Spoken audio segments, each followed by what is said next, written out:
ৰাজনীতিত প্ৰৱেশ এগৰাকী দাক্ষিণাত্যৰ অভিনেতাৰ ৰিয়েল লাইফ নহয় ৰিয়েল লাইফৰ নায়ক হ'ব অভিনেতা বিজয় পূৰ্ণোদ্যমে ৰাজনীতি কৰিবলৈ সাজু এতিয়া বিজয় জনপ্ৰিয় অভিনেতা বিজয়ে গঠন কৰিলে এইবাৰ নতুন ৰাজনৈতিক দল বিজয়ৰ নেতৃত্বত গঠন কৰা হ'ল তামিলাগা ভেট্ৰি কাজাগাম নিৰ্বাচনৰ বাবে পূৰ্ণৰূপত সাজু হৈছে অভিনেতা জোচেফ বিজয় চন্দ্ৰশেখৰ ওৰফে বিজয়ে খেলিব নিৰ্বাচন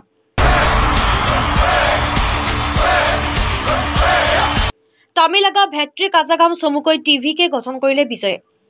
টিভিকে বিজয় বুলি ফেচবুক পেজৰ নামাকৰণো কৰিলে বিজয়ে প্ৰাপ্ত খবৰ অনুসৰি দলটোৰ সভাপতি হিচাপে নিৰ্বাচিত কৰা হৈছে বিজয়ক ইতিমধ্যে নিৰ্বাচন আয়োগৰ ওচৰত দলটোৰ পঞ্জীয়নৰ বাবে কাম-কাজ চলাই থকা হৈছে পঞ্জীয়নৰ কাম সম্পূৰ্ণ হোৱাৰ পিছতে দলটোৰ নেতৃত্ব দিব অভিনেতা বিজয়ে দলটোৰ সাধাৰণ সম্পাদককো ইতিমধ্যে নিযুক্তি দিয়া হৈছে যদিও বৰ্তমানে নাম সদৰি কৰা হোৱা নাই 2024 চনত ৰাজ্যখনত হ'বলগীয়া বিধানসভা নিৰ্বাচনৰ জৰিয়তে ৰাজনীতিৰ জগতত অভিষেক ঘটাব বিজয় কিন্তু এজন সফল অভিনেতাৰ দৰে সফল ৰাজনীতিবিদ হ'ব পাৰিবনে বিজয় জয়যুক্ত হ'বনে বিজেপিৰ সন্মুখ সমৰত হেয়া সময়তে হ'ব লক্ষণীয় news desk report reach time